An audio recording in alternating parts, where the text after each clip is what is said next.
तो अब चलिए, अब देखते हैं पुजारी किस तरह से पूजा करवाते हैं। पर एक वो बंद मुट्ठी की बात जो मैं कर रहा था संजय, और आपने इतने सर्वेज किए, सर्वे दरअसल क्या बताते हैं?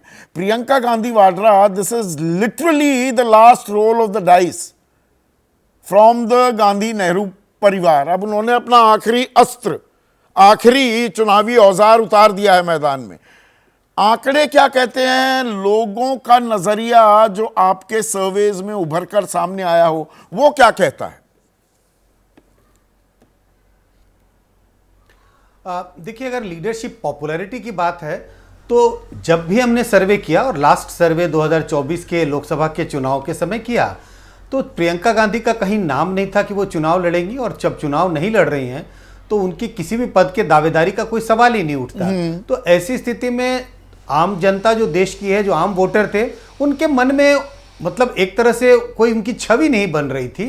और स्पेसिफिकली मैं ऐसा कहूंगा नहीं कि हमने कोई बड़े स्पेसिफिक प्रियंका गांधी पे सवाल पूछे, लेकिन जाहिर है मुझे नहीं लगता है कि जब तक प्रियंका गांधी पार्टी की कमान संभाल रही हैं, कैंपेन कर रही हैं, तब तक तो ठीक है।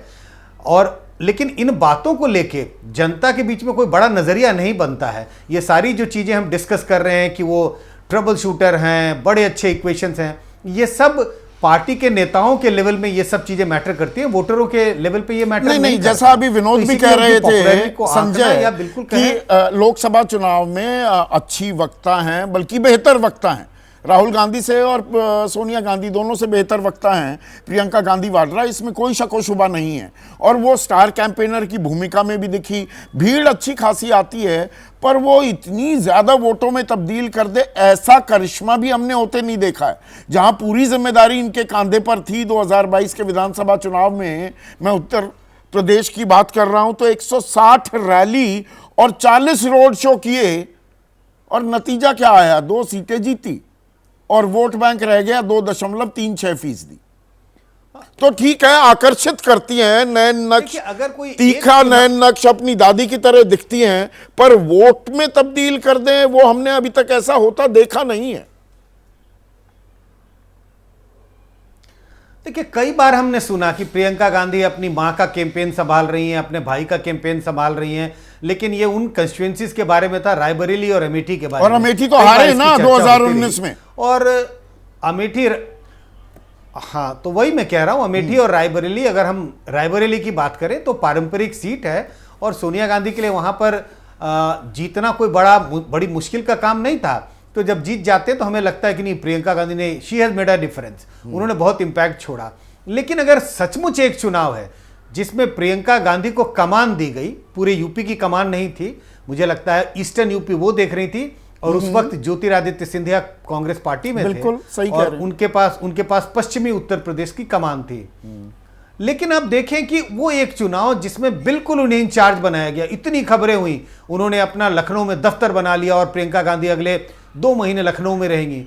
वो असल चुनाव था, वो उनका चुनाव था, और उस चुनाव में तो बहुत साफ दिखाई पड़ती है उनकी वो विफल रही हैं। किसी पैमाने पर हम नहीं कह सकते कि उनकी सफलता दिखाई पड़ी, और कांग्रेस के लिए उन्होंने मतलब एक अच्छा वो वक्त भी थोड़ा अलग था। उस वक्त राष्ट्रवाद की एक बहार थी, बीजेपी 303 सीटें भी लेकर आई, पर अब दक्षिण में बहन, उत्तर में भाई, ये सोची समझी रणनीति फॉलो की जा रही है।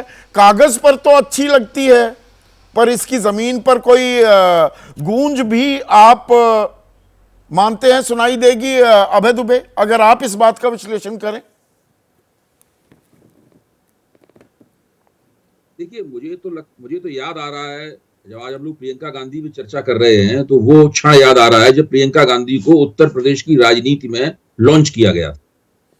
मैं इसी एबीपी चैनल में टीवी न्यूज रूम में बैठा हुआ था, और हम लोग कई घंटे तक उस कार्यक्रम को देखते रहे और उसके ऊपर टीका टिप्पणियां करते रहे। पूरे दिन न केवल एबीपी ने, बल्कि देश के तमाम चैनलों ने प्रियंका गांधी को ही उत्तर प्रदेश की राजनीति में लॉन्च होते हुए दिखाया। उसके पीछे भावना ये थी कि भाई ये कोई एक बहुत बड़ा काम हो रहा है, जिससे कांग्रेस का जो ग्राफ है वो काफी ऊपर उठ जाएगा। एक बिल्कुल जादूगरनी की तरह प्रियंका गांधी आएंगी और वो बोलेंगी, उनके बोलते ही कांग्रेस संगठन भी मजबूत होगा और उसके वोट भी बढ़ेंगे। लेकिन उसी कार्यक्रम में मैंने देखा कि हम लोग कई घंटे इंतजार करते रहे लेकिन प्रियंका गांधी ने एक भी शब्द नहीं बोला। मतलब जिसको आज हम लोग एक बहुत अच्छे वक्ता के रूप में पेश कर रहे हैं, जो सही बात भी है, मैं भी मानता हूं कि वो गांधी परिवार की सबसे अच्छी वक्ता हैं, इसमें कोई शक नहीं, ये आकलन बिल्कुल सही है। मैंने खुद भी उनके कई भाषण सुने हैं लोकसभा चुनाव में, और वो अच्छे भाषण थे, प्रभावशाली भाषण थे। लेकिन जिस वक्त उनको लॉन्च किया गया, वो एक बहुत बड़ा गूफअप था, एक बहुत बड़ा गड़बड़ झाला था कांग्रेस की तरफ से, जिसमें जिसको लॉन्च किया जा रहा है और जो अच्छी वक्ता भी है, उससे एक भी शब्द नहीं बुलवाया गया। उसके बाद उन्हें उत्तर प्रदेश में कांग्रेस का इंचार्ज बना दिया गया, ऐसे सभी लोग बता रहे हैं। वो पूरा मामला फ्लॉप रहा। अच्छा, मैं ये मानता हूं कि 3 मुट्ठियां होती हैं राजनीति में मोटे तौर पर। एक मुट्ठी संगठन की होती है, एक मुट्ठी प्रचार की होती है, और तीसरी मुट्ठी चुनाव की होती है। तो प्रियंका गांधी संगठन की मुट्ठी के मामले में बहुत कामयाब नहीं रही है।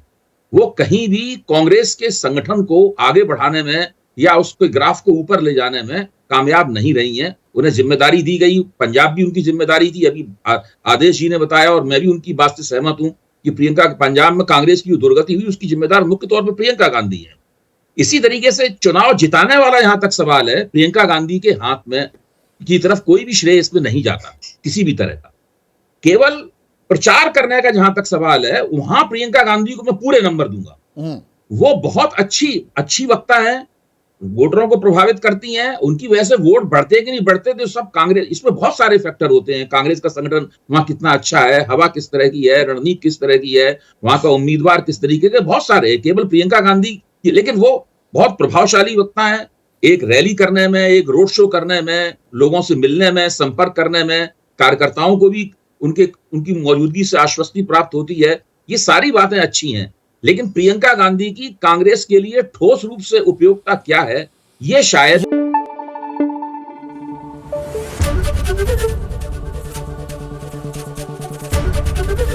एबीपी न्यूज आपको रखे आगे।